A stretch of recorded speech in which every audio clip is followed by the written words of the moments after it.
Bonjour à tous, alors je vous retrouve aujourd'hui pour la deuxième partie du livre Les infiltrations maçonniques dans l'Église de Monseigneur Barbier, 1910, donc une suite que certains d'entre vous attendaient. Alors j'en profite pour glisser un petit message, parce que j'aime toujours dire ce que je pense, même si on me dit souvent ne tiens pas compte de ces gens-là. Moi j'aime quand même toujours préciser les choses. Donc, sur certains de mes contenus, comme la vidéo Les croyances secrètes des Illuminati, ou Hills, ou certains objets sont-ils possédés, etc. Il y en a qui disent oui, il faut arrêter maintenant avec ce contenu New Age, il est temps de parler de vrais contenus qui dérangent, qui dénoncent les élites. Alors, au cas où ceux qui disent ça ne me connaîtraient pas bien, ça fait des années, j'y suis depuis 2015 au moins, que je partage avec vous des contenus qui vont des plus anarchisants comme les livres jaunes, en passant par les études sur les Illuminés de Bavière et tant d'autres choses. Il me semble que j'ai pris des risques, que j'ai partagé avec vous des contenus qui dénoncent véritablement les choses, mais je ne m'en tiens pas à un seul sujet, j'essaye d'être large et de balayer tout le spectre. Donc d'une part j'ai envie de dire à ces gens-là, qu'est-ce que vous avez fait vous, hein, avec tous ces contenus depuis 7-8 ans, qu'est-ce que vous en avez fait? Qu'est-ce que vous faites vous de si incroyable? Est-ce que vous avez utilisé ce contenu pour lutter efficacement dans la société contre les élites? Qu'est-ce que vous avez fait en fait? Traiter mon contenu de New Age juste parce que... Enfin, je sais pas, je vais essayer de vous expliquer les choses au cas où ces gens-là seraient limités d'esprit. Je ne peux pas à chaque vidéo prendre des risques inouïs et retourner le cerveau des gens à chaque fois. C'est pas réaliste. Deuxièmement, ça met tout le monde en danger. Enfin, je devrais vous rappeler quand même si certains ne me croient pas, que j'ai survécu 3 fois, j'ai réussi à faire rouvrir la chaîne, mais elle était fermée, hein, et j'ai dû manifester pour la rouvrir. Donc oui, même si vous pensez que non, il y a des choses qui dérangeaient beaucoup, et je ne peux pas prendre ces risques-là tout le temps, et je n'ai pas envie de ne plus avoir de chaîne. Pourquoi j'ai mis tant d'années à la construire, à partager toutes ces choses avec vous? D'une part, j'ai envie que le contenu soit toujours disponible pour les générations futures. Donc c'est pas juste mon ego qui fait que je prends pas trop de risques, que je ménage la chèvre et le chou pour... Non, non, non, non, non. On est intelligent, on reste intelligent. On prend pas des risques incroyables à chaque fois. Et en même temps, quand je vous partage du contenu, comment dire, c'est même pas une question de risque, c'est... Il y a des contenus où parfois, on est dans le bon mood, on est dans l'état d'esprit où on va balancer de manière cash et expliquer les choses clairement. Mais en même temps, c'est pas mon problème si certains d'entre vous ne comprennent pas les choses implicites, plus nuancées. On peut pas dire les choses cash tout le temps, même dans la vie. On peut pas dire toutes les choses cash. Hein. J'imagine que parmi vous, il y a des gens qui cachent à leur conjoint ou conjointe qu'ils voient quelqu'un d'autre. Bon, est-ce que vous allez tout dire dans la vie, être cash tout le temps? Non, je pense pas. Donc il y a des fois où on emprunte des sentiers plus nuancés. Par exemple, quand je fais une vidéo Les croyances secrètes des Illuminati, bien sûr qu'il s'agit d'un ouvrage du commerce anglo-saxon qui souhaite aussi faire des ventes, oui, mais là où il faut être plus malin que ça, c'est comme par exemple quand je vous avais traduit l'ouvrage Illuminatiam, on peut dire oui, oui, c'est une maison d'édition qui veut faire de l'argent, oui, mais ce serait dommage de s'arrêter là. Parce que parfois, il y a des choses qui sortent dans le commerce, et je peux vous dire qu'ils ne sont pas inintéressantes du tout, et il y a même une grande part de vérité. Après, quels sont les objectifs de certaines maisons d'édition? Oui, c'est de vendre, mais pas toujours pour juste faire de l'argent. Je vous donne un exemple. Beaucoup ont reproché à certains dirigeants rosicruciens, très connus anglo-saxons comme Ralph Spencer Lewis, mais aussi aux Français Christian Bernard, je crois, en fait d'avoir vraiment à la fois remanié et limité les monographies pour les adeptes, pour permettre à ces dirigeants eux-mêmes de faire de l'argent en vendant des ouvrages aux profanes dans la société civile. Mais on peut voir les choses d'une autre façon. Et si jamais ces dirigeants de sociétés secrètes, discrètes ou initiatiques avaient eu des directives de la part de, je sais pas, supérieurs inconnus, en leur disant, bon, à partir de maintenant, je sais pas, des années 50, 70, je ne sais pas, pour qu'on effectue la transition vers un autre âge, il va falloir que vous divulguiez davantage de contenu au grand public. On n'a plus le temps d'attendre que les gens se fassent initier et ça ne concerne qu'un tout petit nombre de gens, peut-être 5% de la population, peut-être 10, je n'en sais rien, mais il est temps qu'on passe à la vitesse supérieure, donc vous allez écrire des livres pour le grand public, disponibles pour les profanes dans les librairies. C'est pas une question d'argent, vous voyez ce que je veux dire? C'est une question il a été décidé de rendre davantage de contenu initiatique et de rapprocher les gens de la grande vérité. Ok? Et c'est-à-dire, on ne se contente plus d'attendre que les gens viennent vers ces organisations, mais vont vers les gens. Voilà, c'est pas difficile à comprendre. C'est la raison pour laquelle, dans certains ouvrages sortis dans le commerce, oui, parfois avec des titres un peu accrocheurs, mais vous savez très bien que c'est pareil pour les vidéos. Si vous ne faites pas des visuels et des titres accrocheurs, les gens ne vont pas vous regarder. Donc, vous perdez tous vos objectifs. C'est pas une question d'argent, c'est une question de est-ce qu'on veut que ça soit écouté, lu ou pas. Et malheureusement, avec la capacité d'attention actuelle des gens et d'autres choses, et puis il y a tellement de contenu disponible, qu'il faut capter leur attention. Ça ne veut pas dire qu'il y a des mauvaises intentions derrière. Vous voyez ce que je veux dire? Par exemple, l'ouvrage de Secret Beliefs in the Illuminati, l'auteur anglo-saxon précise qu'il avait un autre titre avant, alors que je ne connais pas, beaucoup moins spectaculaire, et il ne vendait... Enfin, il avait l'impression d'avoir écrit l'ouvrage pour rien. Et il dit, à partir du moment où j'ai changé juste le titre, le contenu était le même, eh bien, là, il s'est vendu. Donc, voilà, ça permet juste d'être lu. Donc, on ne sait pas quels sont les motifs des maisons d'édition, c'est pas toujours l'argent, mais je pense que c'est quand même intéressant. D'une part, je vous les traduis, ces notes. C'est du travail, hein. Je lis les ouvrages en anglais, je vous traduis les notes. C'est des ouvrages qui n'existent pas forcément en français. Et il me semble que, enfin, moi j'en connais quand même un rayon, si je peux me permettre, connaissances ésotériques, occultes, des sociétés secrètes, etc. Et je peux vous dire qu'il y a de la substance même dans ces livres-là. Alors au détour d'un... C'est un petit peu comme quand... Vous savez, quand je fais les brocantes, ça fait 20 ans que j'essaie de trouver des vinyles, des perles rares dans les brocantes. Alors à l'époque, à mon âge, j'étais le seul à m'intéresser au vinyle. J'avais aucune concurrence. Maintenant, beaucoup plus. Mais moi, j'ai toujours eu cette persévérance de trouver une perle parmi plein d'immondices ou de choses banales sans intérêt. Eh ben, vous devez avoir le même état d'esprit si possible. Je pense qu'il y a quand même des choses intéressantes dans les vidéos là où je vous mettais du texte visuel. Il y a au moins une ou deux phrases qui devraient vous faire réfléchir. Même si c'est 20% sur 100%, ça devrait vous faire réfléchir. Donc, ce qui me fait doucement rigoler, c'est ceux qui font les blasés du genre « Oui, c'est de la redite, c'est du déjà vu. » Ah bon, d'accord. Mais en même temps, j'ai envie de dire, si c'est du déjà vu, c'est aussi que des chaînes comme nous, on n'est plus très nombreux, hein. Vous savez, sur YouTube, faut quand même pas exagérer. À faire ce genre de contenu, on n'est plus très nombreux. Donc oui, c'est très probable que vous soyez tombé sur une de mes vidéos il y a quelques années ou autre. Et donc oui, c'est de la redite par rapport à ce que moi je vous avais fait découvrir, ou un autre, ou Alexandre Le Breton, ou JC2R, ou... On n'est plus très nombreux, hein. Même, comment il s'appelait, le Belge, là, MK Ultra, sa chaîne a sauté, enfin il y a plein de chaînes qui ont sauté. Donc il est très probable que le déjà vu, ça soit grâce à notre travail de rendre ces choses-là cachées, davantage visibles. Donc déjà vu, ouais, alors pourquoi certaines personnes font les blasés?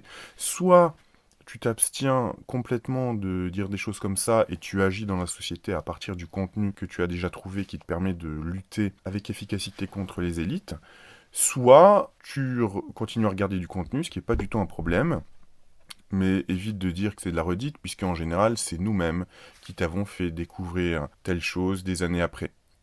Le plus rigolo, c'est ceux qui veulent vous apprendre des choses alors que certaines thématiques, vous-même les avez rendues populaires ou... Alors il y a toujours des gens qui vont dire « Oui, mais pour qui tu te prends? Tu penses qu'il n'y a que toi ?» Non, personne ne dit qu'il n'y a que moi. Mais sur certaines choses, je sais ce que j'ai apporté. Mais je sais aussi toutes les lacunes que j'ai et tous les domaines que je ne connais pas. Mais sur les sujets que je connais, je sais à peu près ce que j'ai apporté, donc c'est pas la peine non plus de nous retirer le mérite d'avoir fait certaines choses. Par exemple, aujourd'hui, on a tout un tas de gens qui veulent se donner l'air d'experts Mais en même temps, on devient expert quand on découvre un sujet et que ça nous passionne et qu'on se renseigne tellement qu'on devient parfois meilleur que le maître, entre guillemets. Et en même temps, c'est positif pour la société. Moi, je m'en fous de l'ego. Ce qui est important, c'est que les gens poursuivent le travail. Moi, je donne des pistes. Et les gens poursuivent le travail. Mais maintenant, on a des spécialistes de tout comme ça, mais surtout avec beaucoup d'arrogance.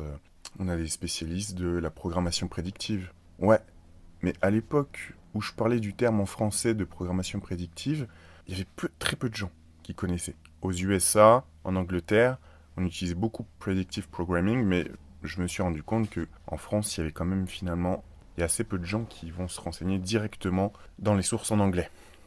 Parce que ils comprennent pas forcément.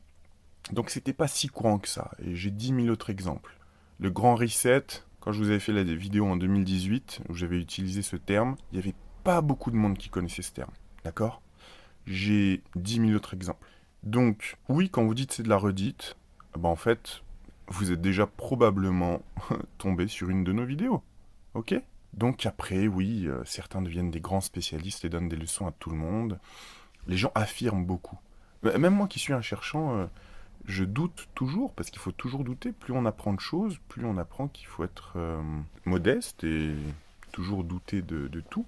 Je vois pas comment on peut affirmer les choses, à part vraiment recracher les trucs de Wikipédia. C'est-à-dire aujourd'hui, on a plein de pseudo-spécialistes qui émergent. Ils ont entendu parler de certains termes, certains concepts sur Internet. Voilà, ils se sont passionnés sur le sujet éventuellement. Ou alors, ils entendent parler d'un truc et ils vont aller sur Wikipédia, sur l'article qui parle de ce concept, et ils vont venir vous corriger, du genre, oui, en fait, c'est pas 1963, c'est 1962. Alors oui, sauf qu'en fait, tu viens de copier-coller un truc dont tu n'as même pas la source d'origine toi-même. Enfin, et puis je veux dire, c'est tellement facile. Tellement facile. Nous, on essaye d'aller chercher ces vérités, ces connaissances. On va pas juste sur Wikipédia. Même si parfois, sur Wikipédia, quand c'est sourcé et bien construit, ça peut être une source comme une autre, effectivement. Mais rien ne sert de faire le pseudo-spécialiste, alors que beaucoup de concepts, il y a 6 mois, vous n'en aviez jamais entendu parler. Très bien. Dernier exemple, j'ai reçu sur mon mail un mail qui me dit attention, au cas où vous ne le sauriez pas, certaines entités maléfiques prennent corps parmi nous. Bon, j'ai un peu envie de dire oui, il y avait pas mal de gens qui n'avaient pas apprécié ce que j'avais dit, mais je dis depuis des années que parmi les personnes qui se meuvent autour de nous, autour de moi, je pense que beaucoup ne sont pas humains comme nous. Et bon, je m'étais pas fait que des amis, mais oui, j'en avais parlé. Donc, envoyer un mail à ce sujet-là, oui, je le sais déjà, quoi. C'est un petit peu comme si quelqu'un qui fait de la musique, qui fait du R&B, envoyait ses démos à un label de musique classique, quoi. C'est sûr que vous n'aurez pas beaucoup de réponses. Il faut se renseigner un petit peu avant de... Donc, vous voyez ce que je veux dire? Donc, tout ça, j'avais envie de le dire depuis longtemps. Ça me fait du bien. Parce que, voilà, je trouve que c'est vrai, il y a beaucoup d'arrogance parfois dans certains commentaires, hein, attention, hein. Ne vous abstenez pas d'en faire. Moi, j'aime bien les commentaires constructifs, contrairement à ce que certains disent d'ailleurs, oui, tu n'aimes pas la contradiction, tout ça. Ah non, non, non, non, non. J'adore la contradiction, j'adore discuter vraiment avec de vrais arguments. Par contre, c'est pas des arguments quand quelqu'un dit c'est de la merde, point. Ou alors, non, telle chose c'est ça, mais pas ça. T'as envie de dire, qu'est-ce que t'en sais? Enfin, vraiment, qu'est-ce que t'en sais? Ou certains, même des experts, non, la maçonnerie c'est ça, ils ont tel rite, c'est des satanistes. Et t'as envie de dire, t'en as fait partie? T'as été à l'intérieur ou t'as connu des gens qui te permettent de dire ça, de témoigner? Ou tu sais à moitié les choses, tu te contentes de recracher ce que t'as vu sur des blogs complotistes, entre guillemets. Ok? Je supporte pas en fait cette arrogance. Je supporte pas l'arrogance qui vient d'en haut, des élites, mais je supporte pas non plus l'arrogance qui vient d'en bas et qui peut cacher en fait du vide ou une certaine médiocrité. Voilà. Je dis clairement les choses. Il y a des choses qui m'énervent. Donc si, pour moi, ça sert de les dire puisqu'il s'agit de ma chaîne. Voilà. Donc après cette longue intro, nous allons continuer avec les infiltrations maçonniques dans l'Église. Je vous lis un petit peu ce qui se passait avant. On cherchait ainsi à former un catalogue de prêtres et de laïcs avec lesquels on put constituer les associations culturelles condamnées par le pape. C'est ainsi que fut publiée la célèbre supplique d'un groupe de catholiques français au pape Pie X, en une plaquette chez Noury, Paris, qui sur la 4e page de la couverture portait les indications suivantes. Les adhésions à la supplique devront être remises ou envoyées sous double enveloppe. L'enveloppe extérieure, avec l'adresse du libraire, sera ouverte par lui. L'enveloppe intérieure, portant la simple mention « supplique », sera ouverte par un ecclésiastique. Aucun nom ne sera publié sans l'autorisation spéciale et formelle des adhérents, et seulement dans le cas où les circonstances rendraient utile ou nécessaire d'autres démarches. Ce plan a échoué, surtout à cause de 2 erreurs préjudicielles. La supplique fut rédigée de façon si maladroite, elle était si fausse quant au fond et si choquante quant à la forme, qu'il était facile de reconnaître l'origine anti-catholique de ce document, d'autant plus suspect qu'il était anonyme. Quant au secret promis aux adhérents, il ne fut pas observé en ce qui concernait la supplique qui, publiée de suite, donna l'éveil à la presse catholique et éventa la mèche. Par une étrange coïncidence, ce plan semble avoir été repris peu de temps après par un comité allemand, mais en le prémunissant avec grand soin des 2 erreurs préjudicielles dont nous venons de parler. Il s'agit de la Ligue de Münster contre l'Index. Parmi toutes les institutions romaines, la sacrée congrégation de l'Index est l'obstacle le plus redoutable et le plus gênant pour les prôneurs d'émancipation intellectuelle et religieuse. Aussi s'élève-t-il contre lui d'un commun accord et avec une audace parfois effrayante. Ce ne sont pas seulement les dévoyés ayant déjà un pied levé sur l'abîme, comme Tyrrell et Loisy, mais des catholiques qui se flattent de ne porter aucune atteinte à l'Église, des prêtres qui protestent de leur fidélité à l'orthodoxie. Écoutons par exemple le docteur Marcel Riffaut dans une étude sur la valeur de la personne morale qui parut dans Demain, 17 août 1906. Je cite « Aussi bien n'hésitons-nous pas à demander, avec une respectueuse énergie, la refonte complète d'une institution aussi archaïque que celle de la sacrée congrégation de l'Index, pour ne citer qu'un exemple. Une institution qui méconnaît la valeur de la personne morale, au point de condamner un auteur sans l'avertir le plus souvent et sans l'entendre, n'est pas une institution indiscutable. Non seulement la sacrée congrégation de l'Index condamne sans avertir et sans entendre, mais encore ne motive jamais sa condamnation. Nous ne devons pas hésiter à dire que ce sont là des principes qui répugnent à notre délicatesse morale.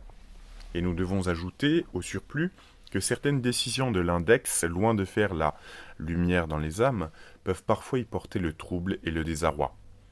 Les droits de la personne humaine sont du point de vue moral éminemment respectables. Nulle société religieuse ou laïque ne saurait désormais l'oublier. Même après la divulgation de la Ligue de Münster, M. l'abbé d'Abry ne craignait pas d'écrire, le 20 juillet 1907, « Il y a quelques jours, un certain nombre de journaux catholiques annonçaient avec mystère et des airs effarés qu'on venait de découvrir un véritable complot contre la foi, ayant pour initiateur des savants catholiques allemands qui cherchaient à recruter des adhérents pour une ligue. En réalité, il s'agit de recueillir des signatures pour une adresse destinée au pape et demandant des réformes dans les procédés de la congrégation de l'Index. Subsidiairement, il s'agit de maintenir groupés les signataires en vue de promouvoir la culture scientifique parmi les catholiques. Un journal romain se vante d'avoir découvert la chose et en parle avec détail comme quelqu'un qui ferait les plus horrifiques révélations. Nous vivons en réalité dans les temps les plus fantasques.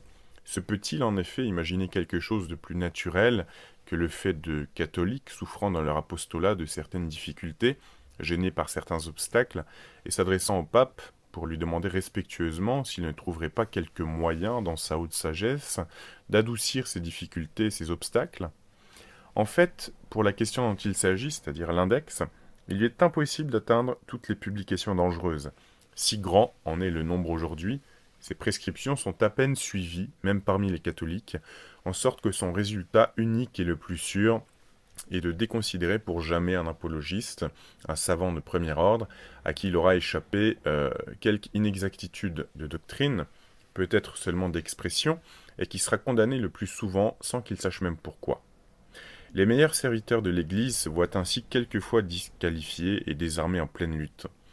Quoi d'étonnant qu'ils lèvent vers le Père commun des fidèles des regards angoissés, et que de leur cœur s'échappe un cri pour que, dans les temps si difficiles, si critiques que nous traversons, qu'on examine si on ne pourrait pas leur faciliter un peu la tâche et le moyen de leur faire une autre situation.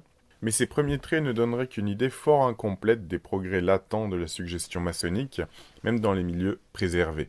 Si nous n'y ajoutions, comme spécimen, l'inconscient aveu d'un prêtre comme le directeur de la Semaine religieuse de Paris. Lui-même raconte dans cette feuille les doléances qu'étant de séjour à Rome, il exposa à l'un des membres les plus en vue de la Sacrée Congrégation au sujet de la mise à l'index de 2 ouvrages de M. l'abbé Labertonnière, 28 avril 1906. Et quoi? Dans un moment où la confiance des fidèles dans le clergé qui les guide est aussi terriblement ébranlée, était-ce alors qu'il fallait frapper à coups redoublés ceux d'entre nous qui essayent vaillamment de parler le langage que nous croyons le plus approprié à ceux qui viennent nous demander des leçons? Que nous parlions d'histoire, d'exégèse ou de philosophie, voilà que toutes nos paroles sont suspectes et qu'on les censure terriblement. Faudra-t-il, pour rester catholique, se condamner à devenir d'éternels silencieux? Car de redire sans cesse des choses que nos contemporains ne savent plus entendre, cela n'est-il pas tout à fait inutile? Ne faut-il pas se faire à tous, parler aux hommes le seul langage qu'ils soient capables de comprendre? Et ceux qu'on condamne ne sont-ils pas d'autre part des ecclésiastiques dont le caractère est plein de noblesse et à l'abri de toute critique maligne? Des philosophes peut-être. Mais la philosophie ne saurait-elle plus, quand elle progresse, s'accorder avec la théologie? Fin de la citation. Nous empruntons à la correspondance de Rome l'exposé du plan de la Ligue de Münster. Proposer une pétition au pape, certainement inacceptable à cause de ce qu'elle demande, mais très discrète et très respectueuse dans la forme. Observer une extrême discrétion et prudence dans la rédaction de tous les documents secrets, en sorte que, au pis-aller, si tout venait à être connu, on puisse arguer de cette correction de la forme pour se défendre, appuyer enfin ces instances respectueuses de non-catholiques éminents. Promettre aux adhérents non seulement un secret absolu, mais l'exiger d'eux strictement, en la forme la plus solennelle et la plus sacrée, au risque de faire soupçonner à l'un d'eux qu'un secret si mystérieux pour une demande si respectueuse et pour des groupes si orthodoxes est une chose peu naturelle. Au reste, s'en tenir au système de recueillir des adhésions pour une supplique inacceptable, en vue de maintenir ensuite des groupes locaux dont on formerait une société chrétienne de culture, avec autant de sociétés nationales de culture. Ce plan perfectionné a été mis en action au mois de mai 1907. Des circulaires très secrètes, imprimées comme manuscrits, sans indication d'imprimeur et exigeant un secret solennel, sur la parole d'honneur, ont été envoyés à un grand nombre de personnes dont on escomptait l'adhésion à cause de leurs idées. On choisit pour objet de la supplique l'anéantissement au moins moral de la sacrée congrégation de l'index, demande évidemment inacceptable parce qu'elle entraverait l'exercice organique d'une des fonctions essentielles du magistère et de la discipline de l'Église. Et jamais plus qu'à notre époque, où des prêtres et des laïcs se vantant d'être catholiques écrivent contre la divinité et la résurrection du Christ, contre la virginité de la Sainte Vierge Marie, contre l'éternité de l'enfer, etc., jamais l'index ne fut plus manifestement nécessaire. Du reste, les promoteurs de la pétition ont préparé leurs adhérents à l'insuccès, voire même à la non-présentation de la supplique, puisque dans la formule du secret, on prévoit la non-exécution du projet. À celui qui a signé la promesse solennelle du silence, on a envoyé les autres documents dévoilant l'intention de former un vaste réseau de sociétés de culture dans les pays de langue allemande et anglaise, Allemagne, Autriche, Suisse et monde anglo-saxon. Ces sociétés devront fonctionner selon leurs préférences particulières et les circonstances, mais avec cet accord et dans cet esprit que caractérise le vœu en faveur de l'abolition de l'index. La Corrispondenza Romana possède tous ces documents secrets et elle a publié l'exacte et complète traduction italienne. À quiconque les lit, il devient facilement manifeste que cette tentative réalise l'état d'esprit dépeint par Fogazzaro dans Il Santo, vulgarisé en Allemagne par la revue Orland, dont le directeur fait partie du comité promoteur de la supplique. On retrouve là les réunions secrètes, les catacombes et les chevaliers du Saint-Esprit auxquels on pensait en datant la circulaire du jour de la Pentecôte. Mais il ne nous suffit pas d'avoir rappelé un incident aussi grave et aussi instructif. Ces documents, sont trop peu connus. Le texte original est allemand, mais il n'a jamais été publié. La traduction italienne elle-même n'a été reproduite qu'un petit nombre d'exemplaires et n'a jamais été traduite ni reproduite intégralement. Nulle part. Cependant, ces pièces, malgré leur longueur et certaines obscurités, sont extrêmement intéressantes et contiennent une éclatante démonstration de ce que nous avons dit des infiltrations maçonniques. En outre, il importe qu'ils soient conservés pour l'histoire. Le lecteur en trouvera donc ici une traduction fidèle et intégrale, faite sur le texte italien de la Corrispondenza Romana. Tous les passages en italique étaient en caractère cursif dans l'original. Puisse cette publication contribuer à éclairer l'opinion des catholiques sur les dangers de suggestions perfides et resserrer leur attachement filial du magistère de l'Église. 1. Les documents. Circulaire. La discrétion, tant pour le destinataire que pour l'envoyeur et l'organisation, représentée par l'envoyeur, est une question d'honneur.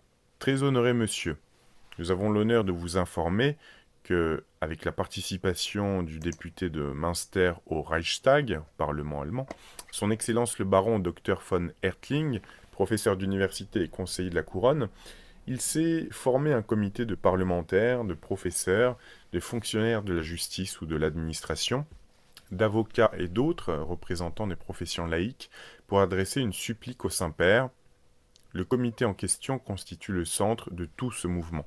Il a son siège à Münster en Westphalie et est dirigé par une présidence. La présidence est composée de messieurs le conseiller provincial et député au Landflag, Schmedling, le conseiller de justice Elraet, le professeur Dr Plasman, le professeur ordinaire à l'université de Münster Dr Schwering et le président assesseur Dr Jan Ompel. Nous vous proposons aussi par la présente de participer à l'entreprise par le conseil et par l'action. Pour votre gouverne et pour le moment, veuillez prendre note de ceci. La supplique traite de façon objective, complète et élevée la question de l'index. Elle s'appuie sur l'opinion de théologiens spécialistes, irréprochables et très compétents. Elle doit être comprise et acceptée dans toutes ses parties comme une fidèle et déférente suggestion faite à l'autorité ecclésiastique. Et par-dessus tout, elle repousse absolument, par principe et avec la plus grande énergie, toute solidarité quelconque avec le catholicisme réformiste et toutes ses manifestations. Le but commun et dernier de l'entreprise est de grouper discrètement, grâce à une soigneuse sélection des personnes, des laïcs de toutes classes, aux idées élevées et saines, profondément croyants et fidèles à l'Église, dont la communauté d'aspiration s'affirmerait dans la supplique, pour servir l'apostolat laïque en vue du progrès véritable et prudent, avec et par l'Église, de la conception chrétienne de la société. En conséquence, ne sont admis que les catholiques qui placent l'amour de leur Église au-dessus de tout, au-dessus de l'approbation ou du blâme, soit des ennemis, soit surtout des amis, et qui, de plus, savent envisager d'une façon sereine, objective, sans prévention, les besoins de la grande cause catholique au milieu de conflits actuels des esprits. Des renseignements plus détaillés sur le contenu de la supplique et sur l'organisation de l'œuvre vous seront donnés quand vous aurez signé et retourné à l'adresse ci-dessous l'engagement sur votre parole d'honneur imprimé à la fin de cette lettre. Dans le cas où vous ne vous sentiriez pas disposé à le faire, le silence sur tout ce qui vient de vous être communiqué n'en est pas moins pour vous une question d'honneur. Dans tous les cas, veuillez bien renvoyer cette circulaire dans le courant de la semaine à celui qui vous l'a transmise et user de la scrupuleuse circonspection exigée par l'engagement d'absolue discrétion que vous avez prise sur votre parole d'honneur. Quelle que soit la décision que vous prendrez, vous pouvez être sûr de la plus parfaite discrétion de notre part, et spécialement aussi de la très stricte discrétion de toutes les démarches qui est à la base de notre organisation tout entière. À cette fin, pour la correspondance, veuillez user toujours seulement de votre adresse privée avec la mention « Affaires personnelles » sur les enveloppes de lettres et évitez d'employer des cartes postales découvertes pour traiter de cette affaire, ainsi que dans la rédaction des adresses une allusion quelconque à notre organisation. Veuillez agréer l'organisation pour l'adresse sur l'index. Engagement d'honneur de garder le silence. Par la présente, moi sous-signé, sans vouloir pour l'instant m'engager personnellement sur le fond de l'affaire, je donne à l'organisation en vue de l'adresse sur l'index par l'entremise de messieurs inconditionnellement et sans sous-entendu, ma parole d'honneur que pour tout ce que j'ai pu savoir ou pourrais apprendre à l'avenir relativement à la supplique qui doit être adressée au Saint-Père, soit avant, soit après, et même si elle ne devait pas se réaliser, pour toujours et indépendamment du concours que j'y donnerai et de sa durée, je garderai un silence absolu et que j'obligerai selon mon pouvoir et sur leur honneur, au même silence tous ceux qui par inadvertance de ma part pourraient avoir connaissance de l'entreprise. La Corrispondenza Romana donnait en note le texte allemand de cette formule, qui rappelle, disait-elle, les célèbres serments du secret maçonnique et dont les soulignements, qui sont ceux de l'original, ont pour but évident d'accentuer la solennité de l'obligation contractée. 2. Circulaire B, le 1900. La discrétion tant pour le destinataire que pour l'expéditeur et pour l'organisation représentée par l'expéditeur est une question d'honneur. Très estimé monsieur, nous vous confirmons avec une très vive gratitude la réception de votre engagement d'honneur. Parmi les pièces annexées, vous recevrez la supplique en question à sa sainteté et en outre ce qui a été établi quant aux bases de l'organisation. Veuillez bien maintenant nous dire, autant que possible dans la huitaine, si vous signez aussi la supplique. Le consentement à la supplique se donne par la signature et le renvoi du pointillé ci-dessous. Par le fait même, votre adhésion à la Ligue de l'Index devient définitive, jusqu'à révocation formelle, vous obligeant aux bases de l'organisation ci-jointe, sans vous imposer toutefois aucune responsabilité financière. La promesse du silence faite par vous sur votre parole d'honneur est et demeure indépendante de la durée de votre participation. Dans tous les cas, veuillez retourner au plus tard dans les 8 jours, au sous-signé pour un usage ultérieur, les 2 pièces ci annexées, à savoir la supplique, exemplaire numéro 000, et les bases de l'organisation. À cause de la continuation du travail de l'organisation générale, il n'est pas possible de vous laisser plus longtemps ces documents. Du reste, nous nous permettons de répéter que la discrétion réciproque la plus rigoureuse à l'égard des étrangers, comme aussi la plus stricte discrétion sur toutes ces démarches, est à la base de toute l'organisation. Veuillez bien observer pareillement que la moindre négligence ou imprudence capable de compromettre le secret de la conservation ou de la transmission, autant que possible sous pli cacheté, des papiers concernant l'œuvre, est incompatible avec l'observation du secret promis par vous sur votre parole d'honneur, que spécialement dans la correspondance il faut s'abstenir de toute adjonction à l'adresse de vos envois, faisant allusion à l'organisation, de même que de l'usage des cartes postales ouvertes, et cela en conformité des bases de l'organisation et dans l'intérêt de la bonne cause. Veuillez agréer, etc. L'organisation pour l'adresse de l'index. Adhésion à la signature. Par la présente, je m'associe à la Ligue de l'adresse sur l'index, me référant aux bases de l'organisation, dont j'ai pris connaissance et que j'approuve. J'autorise la présidence et le président de la Ligue selon le sens des bases d'organisation. Je donne ma signature à l'engagement général du secret, et en confirmation de cette déclaration de ma part, je m'inscris ci-dessous avec mon adresse exacte en la forme où je veux que ma signature soit imprimée, en tous ses détails. Domicile, rue, date, nom et prénom, profession, titre honorifique. 3. Base d'organisation. 1. En janvier 1907, à Münster en Westphalie, messieurs Schmedding, conseiller provincial et député au Landtag, L. Raet, conseiller de justice, le professeur Dr Plasman, le Dr Schwering, professeur ordinaire à l'Université royale, et le Dr Ten Hompel, assesseur, se sont constitués en comité en vue de poursuivre sous le nom de Direction centrale pour l'organisation du laïcat un double but, à savoir a. L'organisation d'une supplique relative à l'index des livres défendus, adressée à sa sainteté le pape Pie X et à l'épiscopat des pays des langues allemandes et anglaises. B. L'organisation ultérieure de la Ligue de l'adresse jointe à ces signatures dans le but d'une utilisation permanente du travail accompli pour la supplique et de la communauté de vue dont témoignent les signatures. 2. La supplique a été tirée en épreuve et rédigée par l'assesseur Dr Ten Hompel de Münster en Westphalie.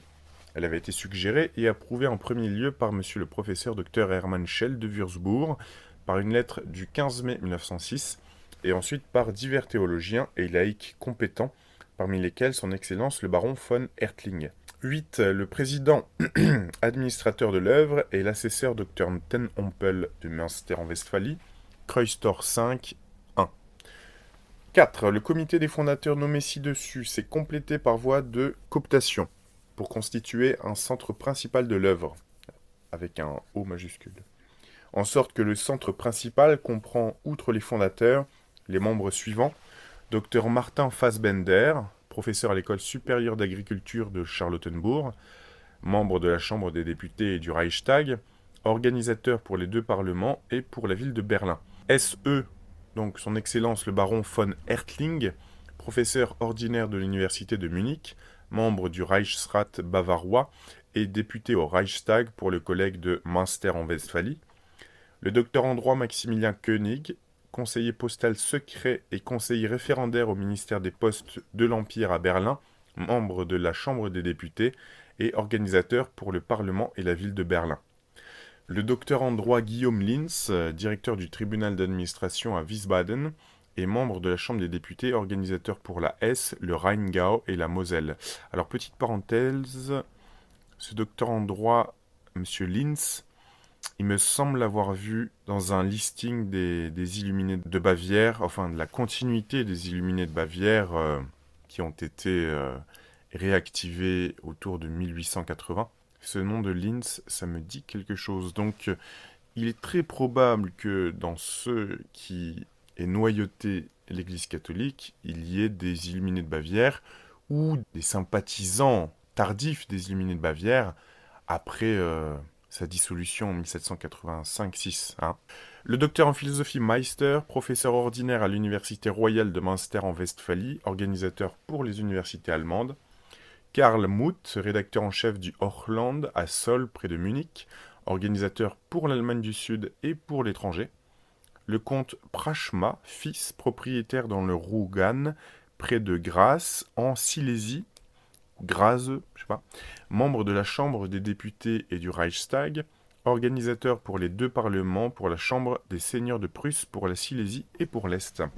François Reinhardt, conseiller au commandement à Mel, près de Osnabrück, membre de la Chambre des députés, organisateur pour le Parlement et pour la province de Hanovre.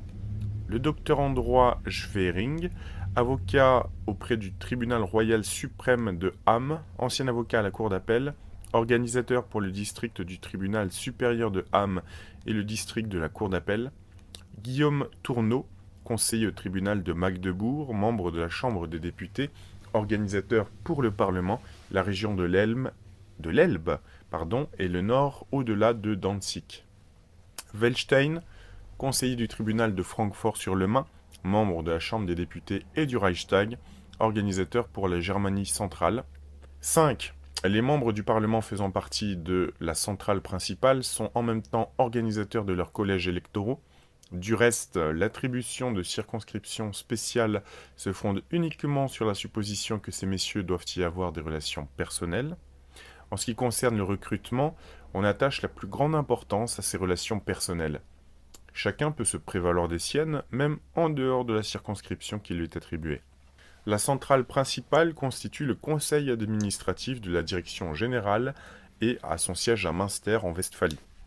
Elle décide de toutes les affaires qui lui sont attribuées par les bases de l'organisation et de la direction générale.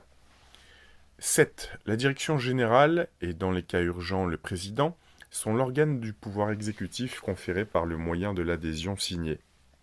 La direction centrale décide en dernière instance sur toutes les motions, les propositions de changement, correction et organisation, comme aussi pour apaiser les divergences éventuelles d'opinion personnelle. Elle-même, d'accord avec le président, signe les actes les plus importants et au cas où le président serait empêché, nomme un des membres disponibles pour lui suppléer. Sont seulement exclues de la compétence de la direction générale les affaires qui, d'après les bases de l'organisation, sont attribuées expressément à la centrale principale en tant que telle. 8. Pour prendre une décision, tant à la centrale principale et à sa direction centrale que dans tous les comités à constituer pour l'organisation, il suffit de la simple majorité des sociétaires présents, à moins qu'il n'ait été pris une disposition contraire. Les fins de l'œuvre étant tellement simples, les associés externes ne sont convoqués aux séances que dans les cas d'exceptionnelle importance. Au cas où un associé externe serait empêché de répondre à la convocation, il peut envoyer son vote par écrit. Lorsque les bases d'organisation ou des circonstances spéciales exigent la majorité absolue ou l'unanimité de ceux qui ont été régulièrement convoqués, on suppose que ceux qui, bien qu'avertis par lettre en temps utile, n'ont donné leur vote ni oralement ni par écrit, adhérant aux décisions prises par l'Assemblée. Principe. 9. La centrale principale a pour principe de mettre l'œuvre tout entière au service de l'autorité ecclésiastique et au service de la fidélité et de l'amour envers la Sainte Église, au service s'entend de cet amour de l'Église qui, envisageant sans prévention les conditions du temps présent et les besoins de la grande cause catholique, considère comme un devoir de conscience d'accepter tout ce qui est reconnu objectivement bon et nécessaire et place ce devoir au-dessus de tout, au-dessus de la louange ou du blâme, soit des adversaires, soit surtout des amis. 10. En conséquence, comme principe et pour toujours, la centrale principale repousse absolument et a priori toute solidarité quelconque de son œuvre avec le catholicisme réformiste, avec ce qu'on appelle le catholicisme libéral, le néo-christianisme et le criticisme, comme aussi avec toutes les manifestations ayant quelque affinité avec une sorte de mauvaise manie moderniste, una neomania malsana moderna. 11. En outre, pour toutes les démarches et les déclarations relatives à la théologie, dans la mesure où elles ne pourront être évitées, on aura recours au conseil de théologiens au-dessus de tout soupçon et compétent. Le siège de la centrale principale ne préjudicie par ailleurs aucunement de la composition du conseil théologique. 12. Pour conclure, il résulte de tout ce qui a été dit jusqu'ici que la soumission inconditionnelle à la décision expresse ou tacite du Saint-Siège en ce qui concerne la supplique est le principe fondamental de l'œuvre tout entière, ainsi que l'obligation absolue du secret promis sur la parole d'honneur de tous les associés présents ou futurs. Enfin, contrairement à ce qui fut fait pour l'adresse de Trèves en 1869, l'usage de la publicité et de la presse est complètement et radicalement exclu en ce qui concerne tous les projets ou démarches se rapportant directement ou indirectement à notre œuvre. La déférence nécessaire et prudente que nous devons à l'autorité ecclésiastique ne serait compatible avec la publication officielle de tout le dossier que dans le cas où il s'agirait de prévenir, pour le bien de la cause, une indiscrétion malveillante de la part d'étrangers. Cette mesure préventive requiert un vote unanime de la centrale tout entière, régulièrement convoquée. But pratique. 18. Le but pratique est de grouper discrètement et en faisant un choix diligent des personnes, les laïcs de toutes les classes cultivées, ayant des sentiments élevés et corrects, profondément croyants, attachés à l'Église, appartenant à tous les pays de langue allemande ou anglaise, pour en former une association dont la supplique sera le sceau, puis remettre la supplique signée au Saint-Siège et au révérend évêque, enfin former avec les signataires une association permanente ou ligue de l'adresse, avec un A majuscule. 14. Le but de cette ligue de l'adresse est l'exercice pratiqué de l'apostolat laïque en vue du progrès sage et prudent considéré comme principe de la conception chrétienne du monde dans tous les pays de civilisation supérieure. 15. Dans la poursuite de cette fin, chaque pays, à partir du jour où la supplique aura été consignée, procédera indépendamment des autres. Toutefois, les centrales de chaque pays sont libres de garder le contact entre elles et avec la centrale principale de Münster et de préparer pour le moment opportun une organisation permanente internationale du laïcat. 16. En Allemagne, la Ligue de l'Adresse cherche principalement à fusionner avec la société Görres. Quand la supplique aura entièrement fini de circuler, la direction de la société de Görres et la direction centrale de la Ligue de l'Adresse traiteront particulièrement de la fusion. La direction centrale de la Ligue, dans ces négociations, représente chacun des signataires de la supplique, conformément à la signature apposée à la formule d'adhésion annexée à la circulaire B. Ceux-là seulement ne sont pas représentés par la direction centrale, qui, ayant signé la supplique, font en même temps partie de la société de Görres. La stipulation définitive de la fusion entre la société de Görres et la Ligue de l'Adresse se fera dans une assemblée générale commune des deux sociétés. Les convocations et les ordres du jour de cette assemblée générale seront établis en commun par la direction de la société de Görres et la direction de la Ligue, mais envoyés séparément. Dès que sera réalisée la stipulation de la dite fusion, tous les membres des deux associations recevront de l'administration de la nouvelle société le contrat de fusion avec le rapport sur l'assemblée commune et l'exposé des négociations. Ils seront avisés en même temps que le contrat de fusion est considéré comme accepté et que la première cotisation pour la nouvelle société résultant de la fusion sera recouvrée dans la forme ordinaire, à moins que, dans les 3 semaines à dater de la réception de cet avis, on ait fait part de sa démission de l'œuvre. Même après ces 3 semaines, on est libre de refuser le versement de la première cotisation, et cela équivaut à une déclaration expresse de démission. 18. Si une négociation entre la Ligue et la société de Görres n'aboutissait pas ou n'était pas entamée, la direction centrale de la Ligue ferait imprimer un rapport et convoquerait les signataires de la supplique en réunion générale constituante. L'objet de cette réunion générale sera alors l'examen et éventuellement la mise à exécution d'une tentative de fonder, avec l'aide des personnes gagnées à la signature de l'adresse, et s'il est possible, en corrélation avec la société de Goerès et un périodique tout indiqué, une société allemande ou même internationale dont le nom pourrait être Société chrétienne de culture, pour l'organisation de l'apostolat laïque au service de la conscience chrétienne mondiale, ayant sa centrale principale à Münster en Westphalie. Alors, petite parenthèse, cette conscience chrétienne mondiale, ça me fait tout de suite penser à des gens comme Alice Bailey, Annie Besant, parce qu'à l'époque de la théosophie de Steiner, il y avait ce discours de conscience chrétienne mondiale, une vision un peu nouvel âge de cette nouvelle chrétienté. Hein. Je ne sais pas si vous voyez ce que je veux dire, mais il est faux de dire que Alice Bailey et compagnie étaient des satanistes, lucifériens, ça reste à démontrer. Oui, pourquoi pas, mais tout dépend ce que vous entendez par luciférien. Alice Bailey, c'est plutôt une conscience christique synarchique. Enfin, il y a plusieurs types de synarchie, mais la révolution par le haut. Et en fait, des gens comme Bailey étaient des gens très en rapport avec les initiés du Tibet, de l'Agartha. Et c'était ce qu'ils souhaitaient, c'était la synthèse de la religion ou des religions pour diriger le monde. Peut-être que le symbole de tout cela était le Goethe-Annum.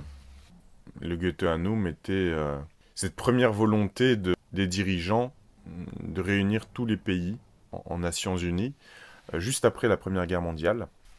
Voilà, fin de la parenthèse. 19. Si dans l'Assemblée générale constituante de la Ligue de l'Adresse s'effectue la fondation d'une société chrétienne de culture pour l'organisation de l'apostolat laïque, tous les membres de l'ancienne Ligue de l'Adresse d'Allemagne et autres pays ayant pris part à la fondation recevront de la direction centrale l'acte de fondation conjointement avec le rapport. Ils seront expressément avertis que l'acte de fondation est considéré comme accepté et que la première cotisation pour la nouvelle société sera recouvrée selon le mode ordinaire, à moins que dans les 3 semaines à dater de cet avis, il ne fasse savoir à la direction centrale de Münster qu'il se retire de l'œuvre. Même après les 3 semaines, on est libre de refuser de verser la première cotisation et ce refus équivaut à une déclaration expresse de démission. Disposition exécutive. 20. Pour la réalisation de l'entreprise, chaque pays intéressé aura une centrale jusqu'à ce que la supplique ait atteint son terme. Toutes les centrales restent subordonnées à la centrale principale et à la direction centrale de Münster en Westphalie. 2. La centrale principale et sa direction à Münster sont en même temps la centrale pour l'Allemagne. 22. La constitution des centrales pour l'Autriche, la Suisse, l'Angleterre et l'Amérique du Nord se fait par l'intermédiaire du comité de district pour la Bavière siégeant à Munich. Ce comité de district de Munich est autorisé à s'ériger en centrale pour l'étranger, s'il le juge à propos. 23. Quant au siège des centrales étrangères, il faut tenir compte avant tout de la coexistence en un même lieu ou district de personnes plus aptes à en faire partie et seulement secondairement de la situation géographique. Du reste, le comité de district de Munich et son président voient leur responsabilité engagée à ce que, à l'étranger, partout soient appliquées les bases d'organisation établies ici, et notamment à ce que la forme la plus sûre de notre méthode soit garantie, à savoir l'engagement pris par les adhérents sur leur parole d'honneur, la plus rigoureuse discrétion, et enfin la subordination à la centrale de Münster. Le comité du district de Munich, ou respectivement la commission à former pour l'étranger, est responsable devant la centrale de Münster de l'accomplissement de ces conditions fondamentales et de la transmission de la supplique à l'étranger. Cette responsabilité engage l'honneur. Organisation en Allemagne. 24. En vue de l'organisation de la Ligue de l'Adresse, l'Allemagne est divisée par la centrale principale et par sa direction en un nombre correspondant de districts. Chaque district aura un organisateur de district. Là où il y aura plusieurs organisateurs de district, ceux-ci se partageront le champ d'action. Les organisateurs de district se choisissent un collège de collaborateurs et forment avec eux le comité de district. L'organisation de chaque district se fait par l'institution des comités locaux dans les lieux appropriés du district. La direction du district fait une liste de comités locaux qui y ont été fondés et de leurs présidents et en envoie la copie à la centrale principale. Les présidents des comités locaux déposent les signatures recueillies soit à la direction du district, soit directement à la centrale principale de Münster. 25. Les adhérents signataires d'un même district ou d'un même lieu relèvent tout d'abord de leur direction de district ou de leur comité de district ou locaux respectifs. Ces mêmes organisations ont rôle en qualité d'associés externes tous les signataires qu'ils croiront convenir, et cela sans avoir égard aux circonscriptions territoriales. Si en faisant cela les directions de district et les comités locaux empiètent sur un territoire étranger, ils aviseront du nom et de l'adresse de l'associé la direction de district ou le comité local compétent.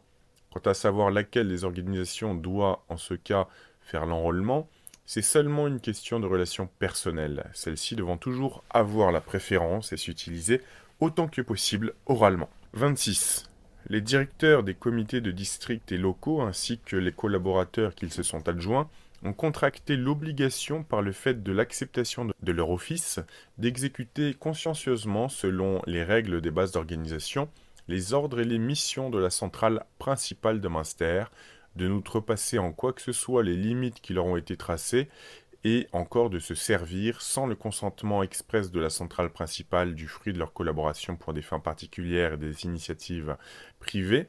Ils ont enfin l'obligation de servir l'organisation avec tout le zèle possible et de lui faire atteindre son but provisoire. Par-dessus tout, l'organisation des comités locaux doit se renfermer dans les limites qui lui conviennent et exercer de plus un contrôle diligent sur la distribution des documents numérotés afin que l'entreprise entière soit préservée de toute divulgation. À cette fin, il ne faut jamais avoir égard qu'à la qualité et non au nombre des signatures. En tout cela, dans l'intérêt de la cause, il y a obligation d'honneur, jointe à une garantie sur l'honneur en ce qui concerne la garde et l'emploi des exemplaires des suppliques et des autres documents envoyés par la centrale principale. Le recrutement. 27. Les exemplaires de la supplique sont numérotés. Les numéros sont catalogués. En regard de chaque numéro de la liste, on note à qui et à quelle date a été envoyé en vue d'obtenir la signature l'exemplaire portant ce numéro. 28. Toutes les enveloppes des expéditions concernant l'adresse relative à l'index doivent être soigneusement fermées et adressées toujours et uniquement au domicile privé, privatissimo, du destinataire, avec la mention écrite à l'extérieur, affaires personnelles. Toute autre mention sur l'enveloppe faisant allusion en quelque manière à l'organisation doit être toujours scrupuleusement évitée. Les suppliques elles-mêmes doivent être expédiées toujours et seulement après que l'engagement au secret sur la parole d'honneur ait été obtenu.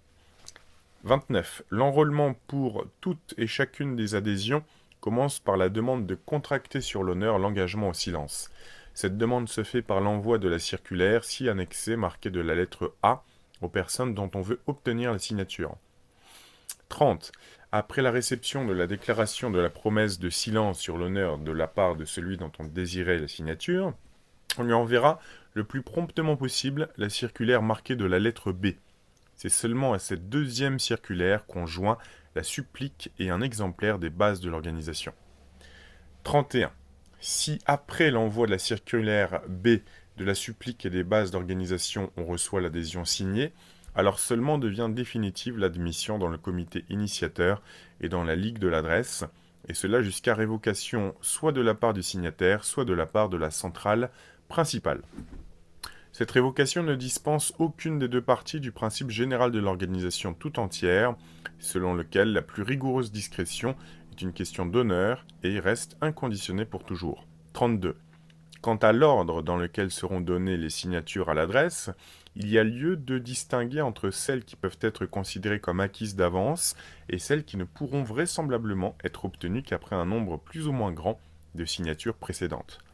33. Les dames ne peuvent être admises qu'après un consentement express de la centrale principale. Les laïcs censurés par l'index ne peuvent être admis non plus qu'après une autorisation formelle de la centrale principale. Les noms de ces laïcs ne doivent jamais figurer aux emplois dirigeants de l'organisation. Cela est interdit par le respect dû à l'autorité ecclésiastique, au censuré lui-même et enfin au bien de l'œuvre de la supplique. Au reste, on ne pourra admettre que ceux d'entre ces laïcs censurés dont la soumission convenable à l'autorité ecclésiastique ne saurait être mise en doute. Les ecclésiastiques et les religieux, en raison de leur situation ecclésiastique spéciale, ne peuvent jamais être admis et leurs conseils ne peuvent être sollicités qu'en suite du consentement formel de la centrale principale. Du terme de l'enrôlement. 34. Les déclarations sur l'honneur et les adhésions à la signature signées et détachées des circulaires A et B sont mises ensemble, feuille à feuille, par ordre alphabétique, selon l'usage des archives, par les présidents des districts et des comités. À cette fin, on fait usage d'autant d'enveloppes que de documents, système Zönneken. L'exactitude et la sûreté de cette méthode de collationnement est fondamentale pour toute l'organisation. C'est pourquoi il est essentiel de ne pas dispenser de l'une ou l'autre signature des deux circulaires A et B et de ne pas se contenter d'adhésions orales. Les adhésions orales à la signature ne peuvent être enregistrées que par voie exceptionnelle près de la centrale principale. 35. Les deux carnets formés des billets détachés et signés des circulaires A et B sont envoyés à chaque trimestre et plus souvent s'il se peut à la centrale principale de Münster pour y être insérés dans le catalogue général des signatures. La centrale principale de Münster donnera avis de la clôture de ce catalogue de toutes les signatures à toutes les directions de district de l'Allemagne. 36. Le catalogue général des signatures étrangères à l'adresse formée par le comité de district de Munich doit être envoyé chaque fois et après la clôture du catalogue étranger d'office à la centrale principale de Münster. 37. Il est recommandé aux présidents des districts et des comités de l'intérieur et de l'étranger de présenter le plus souvent possible une liste des ecclésiastiques supérieurs ou professeurs de théologie auxquels, en outre du Saint-Père, on pourrait envoyer ad notam un exemplaire de la supplique le jour même de sa présentation. De l'usage qui est fait de la supplique et des signatures. 38. La récolte des signatures étant terminée, la supplique avec toutes ses signatures classées par ordre alphabétique et disposées selon les pays, imprimées en langue allemande et latine, ou bien en langue allemande et italienne, dignement reliée et portée par des envoyés idoines, choisis par la centrale, sera proposée et présentée à Rome à sa sainteté en personne, personalissimamente, et au cours d'une audience privée strictement confidentielle.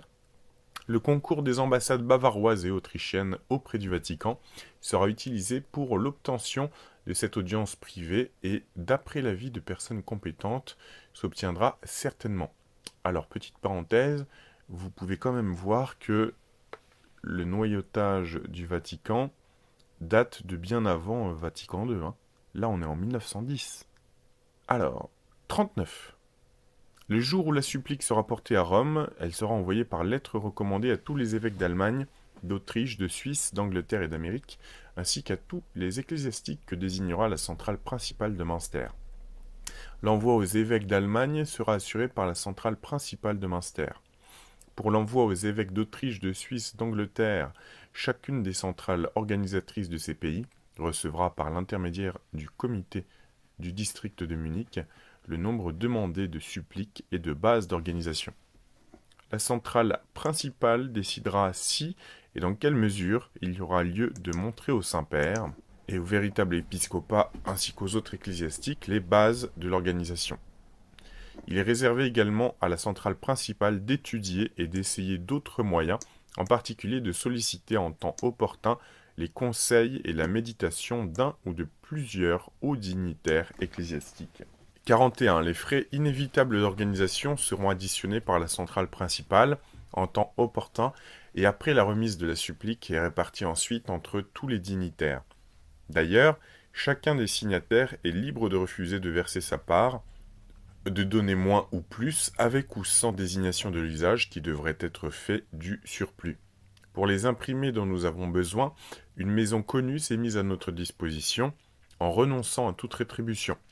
La commission qui sera envoyée à Rome prendra à sa charge les frais du voyage. De l'époque d'exécution.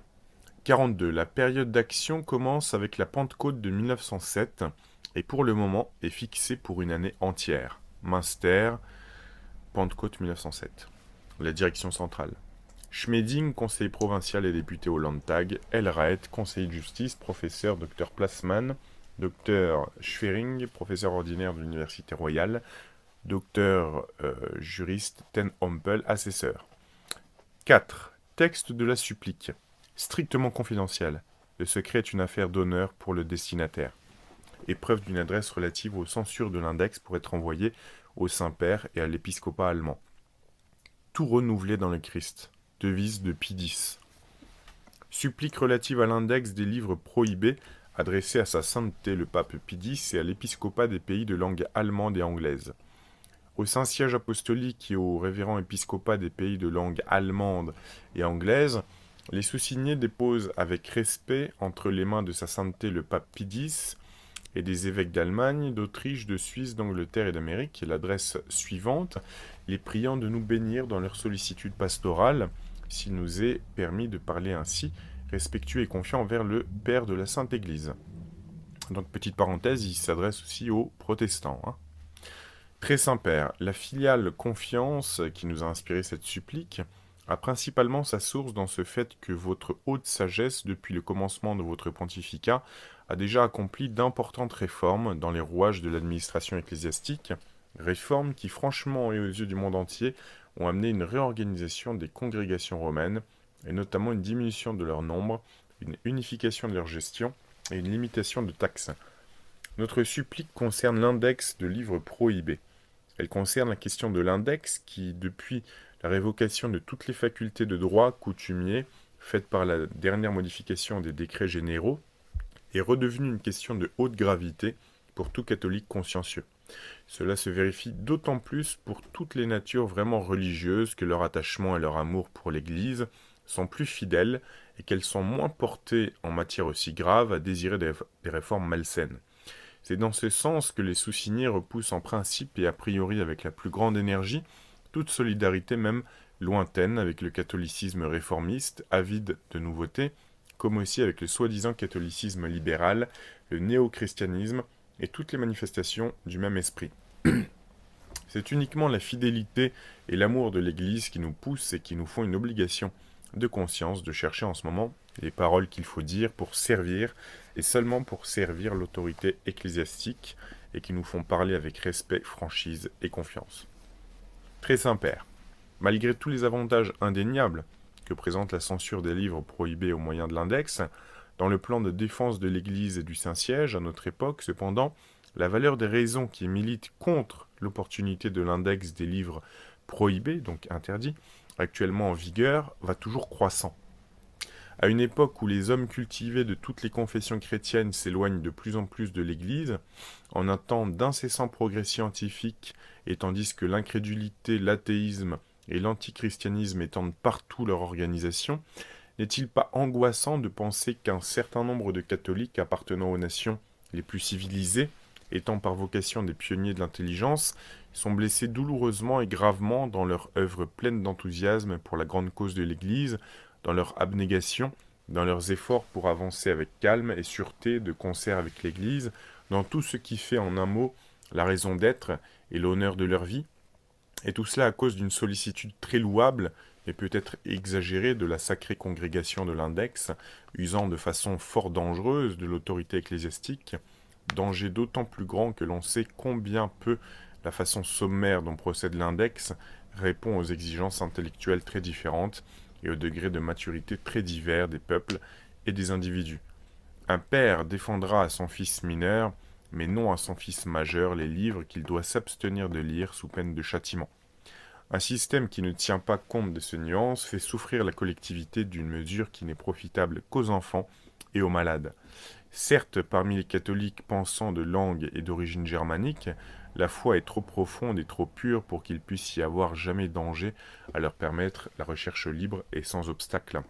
Très Saint-Père, il n'a pu échapper à votre sollicitude paternelle que, dans la course qui entraîne l'humanité à la recherche des biens supérieurs, et principalement dans la lutte intellectuelle théologico-philosophique de nos jours, tout commandement formel expose celui qui le reçoit et ses disciples à un danger de révolte définitive ou de diminution intellectuelle. Et que ce même danger pourrait être évité pour le plus grand bien des âmes par une direction et une conduite toutes d'amour. Personne plus que vous, très Saint-Père, n'a à cœur le nom de maire qui est celui de l'Église. Vous savez mieux que nous la puissance des conseils affectueux fondés sur cette sereine confiance, que toute science doit finalement et nécessairement converger vers le foyer de la vérité, ainsi que cela a été proclamé plus d'une fois du haut de votre trône sublime, et comme l'a défini solennellement le Concile du Vatican. Nous ne saurions oublier les paroles de sa sainteté Léon XIII, à savoir qu'une seule chose est nécessaire à la science et à l'erreur, au regard des vérités éternelles, le temps de revenir à la sagesse et de reconnaître son erreur.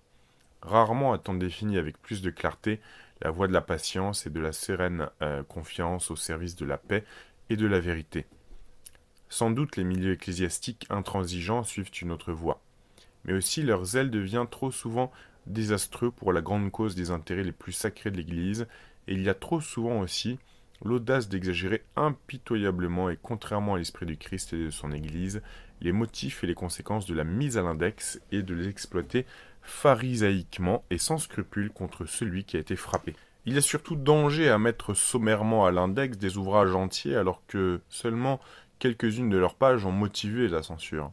Souvent même, il n'y a que peu de passages, de propositions, de pages ou de chapitres et de paragraphes qui soient l'occasion de la mise à l'index et du retrait de grandes œuvres d'une haute valeur positive. Et ces œuvres considérables, qui sont le fruit de toute la vie de chercheurs profonds, de vrais champions du christianisme, sont trop souvent d'autant plus en péril qu'elles ont une valeur d'actualité plus grande dans la lutte des idées et qu'elles excitent ainsi davantage l'ardeur dénonciatrice des âmes timides et à courte vue. La dénonciation apparaît alors comme un véritable aveuglement à ceux dont le regard est capable d'embrasser un horizon plus étendu. Il en résulte que, pour ceux-là qui, sachant s'élever au-dessus des louanges et du blâme tant des ennemis que des amis, vivent une vie d'amour plus intense pour la Sainte Église, tout le bienfait de la sage restriction des définitives, des définitions ex cathedra et de la précision des limites de la définition même sont annihilés. Bien plus, au jugement calme et éclairé de personnes nullement prévenues, ces bienfaits peuvent d'autant moins profiter à la liberté d'examen renfermée dans les limites du dogme que la sacrée congrégation de l'index et le Saint-Office interviendront plus souvent dans des cas particuliers, exerçant ainsi leur action sur la force active indépendante de la vérité par le nombre croissant de leurs décisions. La conséquence involontaire mais inévitable de ces procédés pourrait être bien facilement une diminution notable de l'ardeur au travail et des recherches des meilleurs au seul profit des médiocres. Seule une sollicitude angoissée pour l'avenir de l'Église nous inspire, très Saint-Père, de nous expliquer avec confiance et respect devant vous seul. Cette seule préoccupation nous pousse à vous confier avec quelle pesanteur déprimante l'index des livres prohibés, tel qu'il est en vigueur, opprime beaucoup des champions de la pensée dans le catholicisme contemporain. C'est pourquoi veuillez nous prêter encore attention. Très Saint-Père, il n'y a pas d'échappée aux respectueux sous-signés que même des évêques sont demeurés perplexes en face des dénonciations faites à la sacrée congrégation de l'index, en voyant que leur imprimatur était annulée par la condamnation.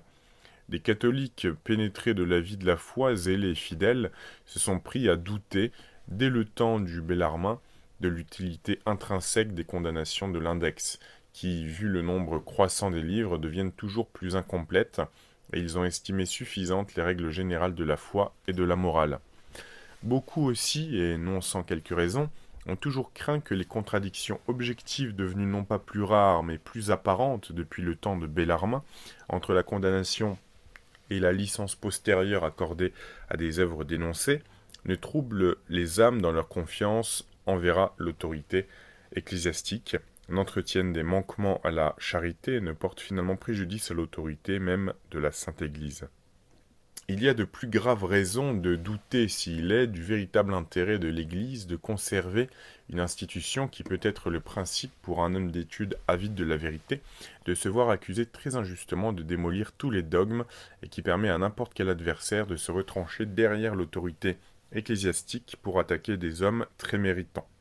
Par-dessus tout, on se sent péniblement impressionné en songeant que, étant donné la publicité moderne et la diffusion internationale de tout ce qui s'imprime, un système qui expose habituellement le censuré sans avertissement préalable à rester désarmé sur le champ de bataille au premier rang de ses compagnons d'armes, exposé au sarcasme de ses adversaires anticatholiques et même antichrétiens, ne peut produire de bons fruits.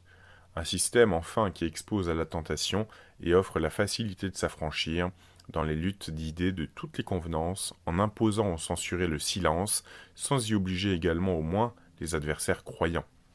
Plein de graves et pénibles préoccupations, nous confions ces choses, très Saint-Père, à votre cœur paternel, mais en conscience, nous sommes obligés de dire encore plus, etc. Voilà, ça sera la fin de cette deuxième partie des infiltrations maçonniques dans l'Église. Je vais essayer de vous mettre le lien pour trouver l'ouvrage. Comme ça, vous pourrez poursuivre. Je vous dis à très bientôt pour une nouvelle vidéo.